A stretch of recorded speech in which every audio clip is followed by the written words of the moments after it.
வணக்கம். நான் ரமேஷ் வேல்சாமி, நாம் தமிழர் கட்சியின் திருப்போரூர் மண்டல செயலாளர். ஆடு மாடுகளினுடைய மாநாடு முடிஞ்சதுக்கு அப்புறம் கதறல் சத்தம் ரொம்ப ரொம்ப ரொம்ப ரொம்ப ரொம்ப அதிகமாக கேட்குது. அதுலேயும் குறிப்பாக இவனுங்க கதறாம இருந்திருந்தா மட்டும்தான் இந்த மாநாடு வெற்றி பெறல, மக்களை போய் சென்றடையல, இது மக்களுக்கான மாநாடு இல்லை அப்படிங்கிற ஒரு தோற்றப்பாடு உருவாயிருக்குமே தவிர, இவங்களுடைய திராவிட கட்சிகளுடைய கதறலும் திராவிட கட்சிகளை சார்ந்து இருக்கக்கூடிய இந்த ஒட்டுண்ணிகளுடைய கதறல் சத்தமும் கேட்கும் போது மாநாடு மிக சிறந்த வெற்றி அடைந்திருக்குது. இது 2026 சட்டமன்ற தேர்தலில் மிகப்பெரிய ஒரு மாற்றத்தை தமிழகத்தில் உருவாக்கி காட்டப் போகுதுங்கிறது நமக்கு வெளிப்படையாகவே தெரியுது. ஏன்னா ஆடு மாடுகளின் மாநாடு நீங்க வெளிப்புற தோட்டத்துக்கு பார்க்கறதுக்கு வேணா அது என்னடா இது ஒரு புதுசா இருக்குது, ஆடு மாடுகளை கூட்டி வச்சுட்டு ஒரு மாநாடு நடத்துறாங்களே அப்படின்ட்டு. நிச்சயமா உறுதியா சொல்றேன், ஒரு குழந்தை பிறந்து அந்த குழந்தை பிறந்த உடனே பிறந்ததுலேருந்து ஒரு மனிதன் இறக்குறது வரைக்கும் பால் இன்றியமையாத ஒரு மனிதனுடைய வாழ்வில் இருந்து பிரிக்க முடியாத ஒரு அங்கமா மாறி போயிடுச்சு. அந்த பால் நமக்கு இன்னைக்கு தரமா கிடைக்குதா, நல்ல சுகாதாரமா சுத்தமா கலப்படங்கள் இன்றி கெமிக்கல் இல்லாம கிடைக்குதாங்கிறது கேள்விக்குறி. இந்த வன்னியரசு, வீசுகாவனுடைய வன்னியரசு, திமுக மொத்த அதிமுக, திமுகவுடைய திராவிடர்களுடைய ஒட்டுண்ணியா இருக்கக்கூடிய கம்யூனிஸ்ட்ல எல்லா கம்யூனிஸ்டுகளும் இல்லை, குறிப்பா இந்த பைத்தியத்துக்கு வைத்தியமே பார்க்க முடியாத சுந்தரவல்லிக்கு பிடிச்சிருக்கிற திராவிட பைத்தியத்துக்கு நீங்க என்ன எத்தனை தலைமுறை ஆனாலும் சரி, எத்தனை 100 ஆண்டு ஆனாலும் சரி, அந்த பைத்தியத்துக்கு வைத்தியமே பார்க்க முடியாது. என்னால கால கொடுமை தெரியாமலே அது கக்கப்புக்கண்டு ஏதோ ஒன்று சொல்லி அதுவே கலாச்சிக்குது. அது இப்ப சமீபத்தில் ஒரு காணொலி பார்த்தேன். புத்தகத்தை எடுத்து படிக்கிறவன் புத்தகத்தை இப்படி வரிசையா நிக்கிறது மாதிரி வச்சிருப்பான். இதை நம்ம இந்த காயலாங்கரையில பழைய பேப்பர் எடுப்பான் பாருங்க, அந்த புத்தகத்தை எல்லாம் வாங்கி கட்டு போட்டு இப்படி அடுக்கி வச்சிருப்பான். அது மாதிரி தான் பழைய ஒரு காகிதங்களா இருக்குது. வெளியே அவங்க பெரிய படிப்பாளி மாதிரி காட்டிக்கிறான். பெரிய அறிவுள்ளவனுக்கு எதுக்கடா திமுகவில் வேலை, திமுக கூட்டணியில வேலை, அறிவுள்ளவன் எவனாவது செய்வானா? அதுலயும் கம்யூனிசங்கிறது எவ்வளவு பெரிய உயர்ந்த சித்தாந்தம். மார்க்சினுடைய மனைவி யாரு? பிரபுக்கள் குடும்பத்துல பிறந்த ஒரு பெண். மார்க்ஸை காதலிச்ச ஒரே காரணத்துக்காக, மார்க்சினுடைய கொள்கைகளுக்காக கடைசி வரைக்கும் அந்த ஐரோப்பிய நாடுகள்ல பிரபுக்களுக்குன்னு ஒரு மானியமே வழங்கப்படும். அந்த மானியத்தை கூட மறுத்துக்கிட்டு தன்னுடைய குழந்தைகள் பசியால இறந்த போது கூட அவர் மார்க்ஸ் கூட துணையா நின்ன ஒரு உத்தம பெண் தான் மார்க்சினுடைய மனைவி. ஆனா இன்னைக்கு கம்யூனிஸ்ட்ங்கிற பேரை சொல்லிட்டு அது கம்யூனிஸ்ட் முகவரினி கொடுத்துட்டு இது வாழ்றது ஃபுல்லாவே திராவிட ஒட்டு திண்ணை தான். ஒட்டு திண்ணை வாசி தான். அறிவாலயத்து பிச்சைக்காரியில இந்த சுந்தரவல்லியும் ஒரு பிச்சைக்காரி. நம்ம பொதுவா பெண்களை ரொம்ப மரியாதை கொடுத்து பெண்கள் மேல மரியாதை வச்சிருக்கக்கூடிய ஆள் தான். ஆனா இந்த மாதிரி பெண்கள் சமூகத்தின் ஒரு பெரிய சீர்கேடு, சமூகத்தை அழிக்க ஒரு நச்சு விதை. இதெல்லாம் நச்சு சமூகத்துல இருந்து விலக்கப்பட வேண்டிய ஒரு உயிரினம், ஒரு ஜந்து. அது எது சொன்னாலும், நாம் தமிழரும் சரி, தமிழ் தேசியமும் சரி, எவ்வளவு பெரிய நல்ல கருத்துக்களை சொன்னாலும் சரி, அதை நீ சிரிச்சு அதை மடமாற்ற வேலையை தான் பார்க்குதே தவிர, இந்த ஒட்டுண்ணி நல்ல போதை மவுண்ட் ரோட்ல ஏதோ ஒரு காணொலியில பார்த்தேன். நல்ல போதையில மகன் கூட கார்ல போய் காவலர்கிட்ட சண்டை போடுற காணொலியெல்லாம் பார்த்துருப்பீங்க. இரவு ஃபுல்லா குடிக்க வேண்டியது, பகல ஃபுல்லா இந்த திராவிட சாராயம் சரியா போதையும் தெரியாது, கருமம் எதையாவது உளர்றது. இப்போ மதுரையில நடந்த மாநாடு அண்ணன் என்ன சொன்னாரு? முதல்ல ஆடு மாடுகளின் சார்பா ஆடு மாடு மேய்ப்பவர்களுக்கும் மாடுகள் சந்திக்கக்கூடிய ஆடு மாடுகள் சந்திக்கக்கூடிய பிரச்சனைகளை இந்த வெளி உலகத்துக்கு சொல்லணும். என்னென்ன நடைமுறை சிக்கல் இருக்குது. மேகமலை, வெள்ளிமலை, இந்த மலையில மாடுகள் மேயக்கூடாதுங்கிறது ஒரு வழக்கு போகுது. 2019 மதுரை உயர்நீதிமன்றத்துக்கு போகுது அந்த வழக்கு. அந்த வழக்கின் அடிப்படையில கள ஆய்வு பண்ணாம மாடுகளினுடைய எச்சத்தினால வனவிலங்குகளுக்கு நோய்கள் பரவுது. 5 கிலோ மணியை கழுத்துல கட்டி விட்டுறாங்க. இதனால மாடுகள் வனவிலங்குகள் பாதிக்கப்படுது.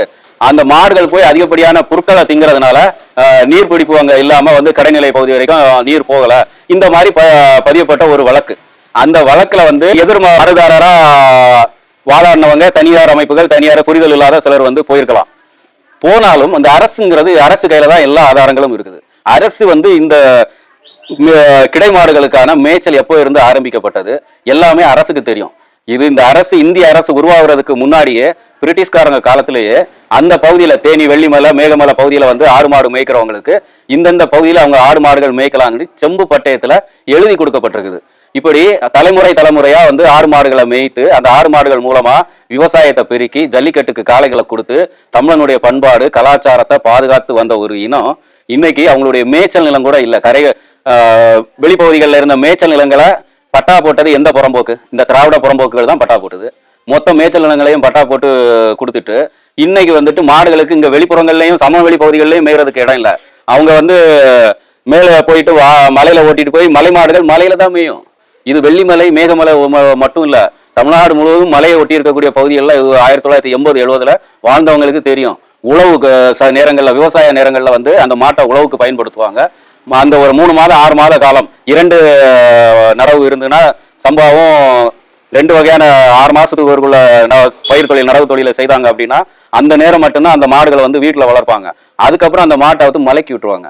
அந்த மாடுகள் வந்து மலையில போய் புல்ல மேய்ஞ்சி புல் அந்த மூலிகைகள் எல்லாம் மேய்ஞ்சி நல்ல திடாத்கரமா இருக்கும்போதுதான் வயலை உழுறதுக்கு அது வந்து தயாராகும். அப்படியே விட்டுருவாங்க. பசு மாடுகளையும் விட்டுருவாங்க. அது அங்க போய் கண்ணு போடும். கண்ணு போட்டதுக்கு அப்புறம் அந்த கண்ணை போய் கூட்டிட்டு வருவாங்க. இதுக்கு ஊர்ல பாத்தீங்கன்னா எல்லாம் ஒரு 10 குடும்பம் 100 குடும்பம் 20 குடும்பத்துல இருந்து மலைகள்ல மாடை விட்டுருவாங்க. விவசாய நேரம் வரும்போது எல்லாரும் போய் சேர்ந்து அந்த மாடுகளை இது பண்ணிட்டு வருவாங்க. 1 நாளுக்கு 2 நாள் கூட ஆகும் அந்த மலைப்பகுதிகளில் மாடை கண்டுபிடிச்சு.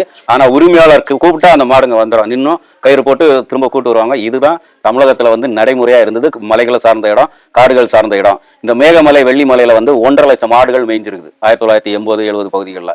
அந்த நேரங்கள்ல இவங்க குறிப்பிடுறதை விட அதிகமான புலி, சிங்கம், கரடி எல்லாம் மலையில வாழ்ந்தது. அப்ப வராத பாதிப்பு கள ஆய்வே பண்ணாம கொரோனா நேரத்துல வீட்டுல உட்கார்ந்துட்டு இந்த பீட்டா மாதிரி அமைப்பு உள்ள 2-3 சமூக நல அமைப்புகள் மாடுனா என்னன்னு தெரியாது, எதுவுமே தெரியாது. ஆனா இவங்க ஒரு கொடுக்குற ஆய்வின் அடிப்படையில மாண்புமிகு உயர்நீதிமன்றம் வந்து இதுக்கு தமிழ்நாடு முழுவதும் தடையை விதிக்குது. சரி, தடையை விதிச்சிச்சு, நீதிமன்றம் விதிச்சிச்சு. அங்கேயே வந்து இந்த தமிழ்நாடு அரசாங்கம் அன்றைய அதிமுக அரசாங்கம் வந்து மேல்முறையீடு பண்ணியிருக்கணும். இல்ல தன்னுடைய இன்னைக்கு வந்து டாஸ்மாக்ல வந்து ரைடு நடந்தா தான் பையனுக்கு பாதிப்பு வந்தா பல லட்சம் பல கோடியை கொடுத்து போய் உச்ச நீதிமன்றத்துக்கு ஓடோடி வழக்கறிஞர்களை வச்சு வாதாடுற இந்த துப்பு கட்ட திராவிட மாடல் அரசு இத்தனை லட்சம் மக்கள் இத்தனை லட்சத்தினுடைய வாழ்வாதாரத்தை பறி போகக்கூடிய ஒரு விஷயத்துக்கு அந்த மதுரை உயர்நீதிமன்றத்திலேயே சரியா வாதாடி இருக்கணும். அதை தவிர்த்துட்டு இன்னைக்கு மேல்முறையீட்டு கூட அந்த தமிழ்நாடு அரசு போகல. இதெல்லாம் பார்க்கும்போது ஒரு விவசாயி வந்து அங்க மாடு மேய்க்க போறாரு, வனத்துறை அதிகாரிகளால தடுத்து நிறுத்த அவமானப்படுத்தப்படும் போது அண்ணன் ஏற்கனவே இந்த ஜல்லிக்கட்டு இப்போ இல்ல, இந்த திராவிட பணிகளுக்கு நான் சொல்லிக்கிறேன் இப்போ இல்ல, ஜல்லிக்கட்டுக்கு முன்னாடியே அண்ணன் வந்து நாட்டு மாடுகள் இருந்த பயன் எல்லாத்தையுமே பத்தி சொல்லிட்டாரு. அது அவரு சொன்னதனுடைய விளைவுதான் இன்னைக்கு கொஞ்சம் நெஞ்சமாவது நாட்டு மாடுகள் பாதுகாக்கப்பட்டது, ஜல்லிக்கட்டு நடக்குது. ஆனா ஆடு மாடுனுடைய பிரச்சனை என்ன இருக்குது, ஆடு மாடுனுடைய நாட்டு மாடுனுடைய தேவை என்ன, நம்ம அதை ஏன் போட்டி வளர்க்கணும், விவசாயத்துக்கு எவ்வளவு நல்லதுங்கிறத அண்ணன் வந்து 1 மணி நேரம் 21 நிமிடங்கள் அந்த காணொலியை பார்த்த படிக்காத தற்குறிகளா இருந்தால் கூட அதுக்கு எந்த ஒரு அடிப்படை அறிவுமே இல்லாத ஒரு மனிதன் பார்க்கிற கேட்கும் திறனுள்ள ஒரு மனிதன் பார்த்தா மட்டும் கூட இது அழகாவே புரிஞ்சுக்கிட்டு இதுக்கு மேல நம்ம வந்து ஆடு மாடுகளுக்கு முக்கியத்துவம் கொடுக்கணும். சீமானண்ணன் சொல்றது உண்மை, அந்த மக்கள் பாதிக்கப்பட்டிருக்காங்க, அது உண்மை. நம்ம எல்லாருடைய குடும்பத்திலையும் ஒரு மாடு இருந்தாலே போதும், அந்த குடும்பம் வந்து தற்சார்பு பொருளாதாரத்துல வந்துருங்கிறத தமிழ்நாடு இன்னும் முழுவதுமாவே சீமானண்ணன் பின்னாடி போயிட்டு இருக்கும் போது இந்த வாடகை வாய்கள் சுந்தரவல்லி, இந்த வன்னியரசு, இந்த அண்டா செந்தில், இந்த மாதிரி திமுகவினுடைய வாடகை வாய்கள் வந்து ஆடு மாடு மாநாடு வந்து குலத்தொழில் திரும்பவும் வந்து குலத்தொழில் முறைக்கே கூட்டு போறாரு, திரும்பவும் ஆடு மாடு வளர்க்க சொல்றாரு. இப்படி அறிவுக்கு கொஞ்சம் உதவாத செயல்களை சொல்றீங்களே, அட தற்குறிகளை.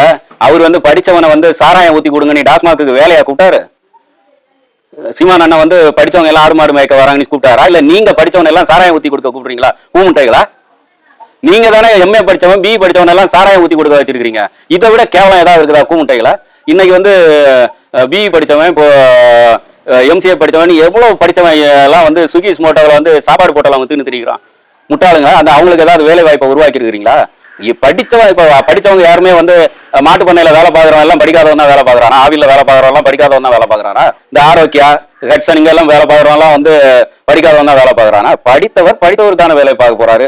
ஒரு இயந்திரம் உற்பத்தி எத்தனை, ஒரு பாலை சுத்திகரிக்கிற வேலைக்கு எவ்வளவு இயந்திரம், அதை வடிவமைப்பாரு. ஒரு இன்ஜினியர் இருந்தால் அதை வடிவமைப்பாரு. எத்தனை கேள் பாலை வந்து சுத்திகரிக்க முடியும்?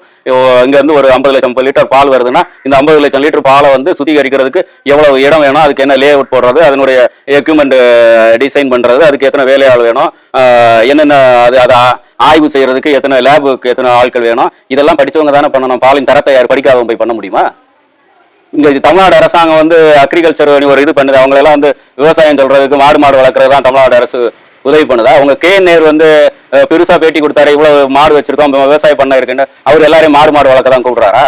வாங்கின காசுக்கு ஏதாவது கூவலாமே தவிர வந்து எல்லாத்துக்கும் கூவிட்டு இருக்க கூடாது. இந்த கோழி கூவுறது மாதிரி.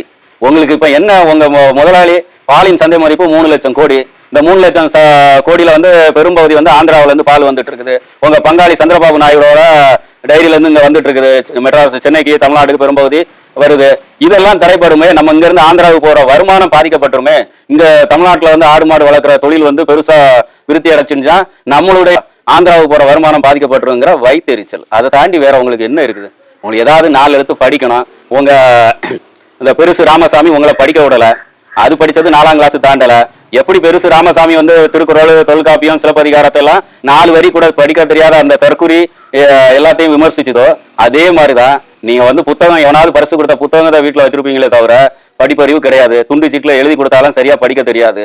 எவனாவது பேசுறத வாந்தி எடுப்பீங்க. ராத்திரி ஃபுல்லா திராவிட சாராயத்தை குடிப்பீங்க. காலையில வந்து எவன் மேலேயாவது பிராண்டி வைக்கிறது, வாந்தி எடுக்கிறது. இந்த மண்ணுக்கும் மக்களுக்கும் நேர்மையா யாராவது நின்னா அப்படியே வந்து அதை பிராண்டுறது. கல் இறக்குறதுல வந்து கல் இறக்குறவங்களுக்கு இருக்கிற பிரச்சனையை பேசினா அவர் கல் இறக்குறத ஊக்கப்படுத்துறாரா? கல் மட்டும்தான் பனையில இருந்து இறக்கப்படுதா? பதநீர் இல்லையா? அதுல இருந்து கருப்பட்டி தயாரிக்கப்படலையா? பனை வெல்லம் தயாரிக்கப்படவில்லையா?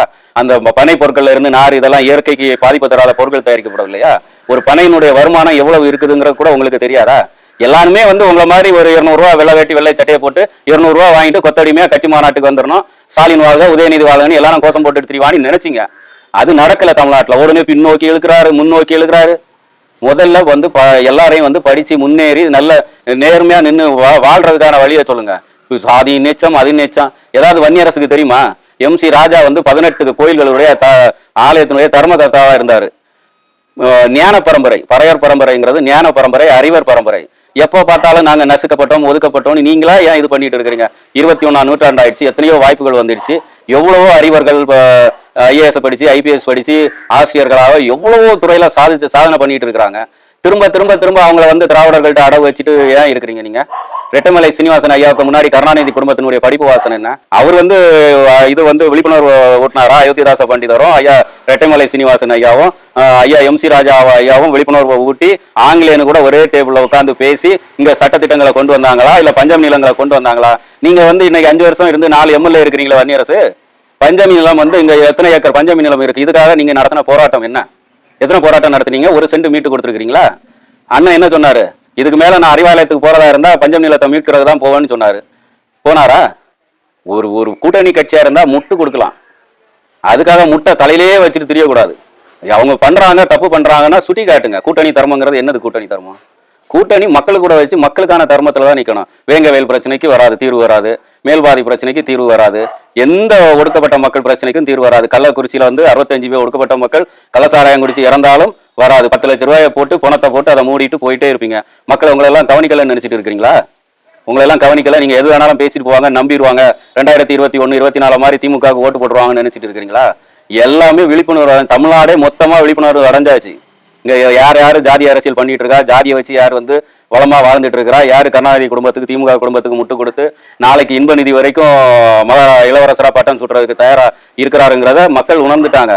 பொதுவா நான் நிறைய இதுல சுந்தரவல்லி இந்த மாதிரிப்பட்டவங்களுக்கு எல்லாம் பதில் சொல்ல விரும்புறது இல்ல. அதுலயும் குறிப்பா பெண்களா இருக்கிறதுனால வந்து நம்ம கடந்து போறதுதான் நம்ம முயற்சி பண்றோம். ஏன்னா பெண்களை வந்து நம்ம முன்ன இப்படி ஒரு வார்த்தை கூட்டி குறைச்சி சொல்லிட்டா அது வந்து தவறாகி போயிடும். நம்ம வீட்டுல இருக்கிற அம்மா அக்கா எல்லாம் சொன்னா ஒரு வார்த்தை தாங்கி போக மாட்டோம்னா நிறைய இதுல வந்து நாங்க தாங்கிட்டு போறோம். ஆனா உங்களுக்கு பைத்தியம் முத்திடுச்சுமா. தயவு செய்து சொல்றோம், உங்களுக்கு நல்லது சொல்றேன். வீட்டுல ஒரு பையன் இருக்கிறான், தயவு செய்து ஏதாவது மனநல மருத்துவரை பார்த்து வைத்தியம் பாருங்க, முத்த விடாதுங்க. அதுக்கப்புறம் சரி பண்ண முடியாது. அதே போல கக்கப்பன்னு சொல்லிட்டு நான் என்னமோ அவர் 6 மாடை மேய்ச்சலுக்கு கூட்டு போவாருன்னு நினைச்சேன். ஆனா 6 மாடை அந்த பட்டியல அடைச்சி வச்சிருக்காரு. நீ சொல்றியாமா? அவர் என்னைக்கு வந்து அன்னைக்கு கூட்டு போறேன்னாரு. ஆகஸ்ட் 3ஆம் தேதி சம்பவம் பண்ணுவாரு. போய் 6 மாடை மேய்ச்சி தான் இறக்கிட்டு வருவாரு. நீ அப்ப பாரு. அது தனி தேதி, இது தனி. இது மாநாடு, 6 மாடுகளுக்கான மாநாடு மூலம் இந்த 6 மாடுகளுக்கு என்ன பிரச்சனை இருக்குதுன்னு மக்களுக்கு சொல்றது. உங்களை மாதிரி திராவிட பணிகளுக்கு சொல்றது அந்த மாநாடுல உங்களுக்கு புரியாது. பன்னிகளுக்கு எப்படி புரியும்? பன்னிகள் வந்து அந்த சேத்திலேயே தான் புரண்டு சுத்திட்டு வருவீங்களே தவிர நல்லது கெட்டது உங்களுக்கு தெரியாது. அதனால தயவு செய்து இது உங்களுக்கு எல்லாம் சொன்னது இல்ல. இது உங்களுக்கான மாநாடே இல்ல. உங்களுக்கான மாநாடு வந்து 200 ரூபா கொடுத்து, குவார்டர் கொடுத்து, பிரியாணி கொடுத்து ஒரு மாநாடு நடக்கும். அங்க போயிட்டு கக்க நீ சிரிச்சு அங்க வந்து நீங்க விமர்சனம் பண்ணுங்க. தமிழ் தேசியத்தை விமர்சிக்காதுங்கம்மா. இது வந்து உங்களுக்கு எல்லாம் சோறு போட்டு வளமா வாழ வச்சுட்டு இருக்கக்கூடிய மண்ணு. எவன் வந்தாலும் சரி, கருணாநிதி வந்தாலும் சரி, ஓட்ட கோமலத்தோட இங்க வருவீங்க. எங்க சோறைய வயிறு முட்டை சாப்பிடுவீங்க. சாப்பிட்டு முடிச்சுட்டு தமிழனை முன்னேற்றினது நாங்க தான்னுவீங்க. அதே ராமசாமி இங்க வந்தாலும் ராமசாமியோட அப்பா வந்து ஒரு சிலை செய்யறவருக்கு உதவியாளராக இருப்பாரு. நாங்க உங்களை இங்க வளமா வச்சு மண்டி உரிமையாளராக்கும். ராமசாமி வந்து தான் தமிழ்நாட்டை திட்டிட்டு ஆரம்பிங்க. முதல்ல உங்க வரலாறை போய் பாருங்க. தமிழ்நாட்டுக்குள்ள நீங்க காலடி எடுத்து வைக்கும் போது சாப்பிட சோறு இருந்தானி பாருங்க, உடுக்க துணி இருந்தானி பாருங்க. எதுவும் இல்லாம பஞ்ச பராரிகளா இங்க வரும்போது உங்களுக்கு உணவு, வாழ்வு, வாழ்க்கை எல்லாம் கொடுத்து வளமா வாழ வச்சது தமிழ்நாடு. நீங்க இங்க வந்து தமிழ்நாடை முன்னேற்றல, தமிழ்நாடை இது பண்ண. தமிழ்நாடு ஏற்கனவே 50,000 வருஷத்துக்கு முன்னாடி பண்பாட்டு ரீதியா, வரலாற்று ரீதியா, கல்வி ரீதியா, பொருளாதார ரீதியா, விவசாய ரீதியா எல்லாமே வளர்ச்சி அடைந்த மாநிலம். நாங்க ஒவ்வொரு முறையும் எவ்வளவு இன்னல்கள் எங்களுக்கு வந்தாலும் போராடி முன்னால் நின்றுக்கமே தவிர எங்களுடைய தலைவர்கள் தமிழ் பெரியார்கள் காமராஜர், கக்கன், தோழர் ஜீவானந்தம், வ.உ.சி., முத்துராமலிங்க தேவர், அழகுமுத்துக்கோன், தீரன் சின்னமலை, தில்லையாடி வள்ளியம்மை, வேலுநாச்சியார், இப்படி இமானுவேல் சேகரன், இந்த மாதிரி எண்ணற்ற தலைவர்களுடைய முயற்சினால, ஐயா சிங்காரவேலர், இந்த மாதிரி நிறைய தலைவர்களுடைய போராட்டத்தினால தமிழ்நாடு இன்னும் தமிழர்கள் வந்து மானம் இழக்காம தன்மானத்தோட வாழ்கிறோம். திராவிடர்கள் எங்களுடைய மானத்தை காக்கவோ எதுக்கும் நீங்க வரமாட்டீங்க. எங்க மானத்தை வித்துருக்கிறீங்க. ஈழத்துல எங்களை படுகொலை செய்யறதுக்கு துணையா போகிறீங்க. உங்களை நாங்க நம்புறதுக்கு தயாரில்ல. சுந்தரவல்லி அம்மா, உங்களுக்கு கடைசி எச்சரிக்கைமா, பைத்தியம் முத்திடுச்சுமா, தயவு செய்து போய் ஏதாவது மருத்துவமனையில இது போனா தேவைப்பட்ட அண்ணன் வன்னியரசையும் கூட்டு பக்கத்து இதுல இது பண்ணிங்க. உங்க 2 பேருக்கும் வைத்தியம் ரொம்ப தேவைப்படுதுமா. தயவு செய்து கொஞ்சம் படிங்க. படிச்சாலும் உங்களுக்கு இதுக்கு மேல இதாவது வைத்தியத்தை முடிச்சுட்டு படிங்க.